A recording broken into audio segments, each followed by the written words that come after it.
Huawei Technologies is the world's third largest smartphone maker behind Samsung and Apple. The Chinese tech company, which makes handsets as well as networking equipment, has been successful in its home market of China, as well as Europe and the Middle East. But in the US, it has a tiny presence, selling a limited number of budget phones. So we want to bring you 5 amazing elements. That's the design. In January, Huawei is expected to launch the Mate 9, its high-end smartphone, in the US for the first time. But the Chinese company faces an uphill battle. In the US, more than 80% of mobile phones are distributed by carriers. But Huawei doesn't have alliances with US carriers, which would limit the Mate 9 sales. Rival Samsung has spent years building relationships, and its phones are sold through top wireless carriers.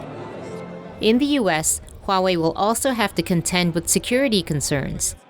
A congressional report in 2012 urged U.S. carriers to avoid using Huawei gear in their networks, suggesting that Beijing might use it to spy on Americans.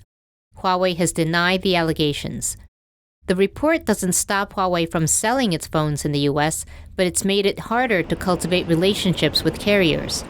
Carriers are also reluctant to work with brands that are little known to American consumers. That I will be president for all Americans. Analysts also say scrutiny over Huawei's business expansion in the U.S. could grow under the presidency of Donald Trump, who has repeatedly made critical comments about how Chinese manufacturers are reaping benefits at the expense of U.S. companies.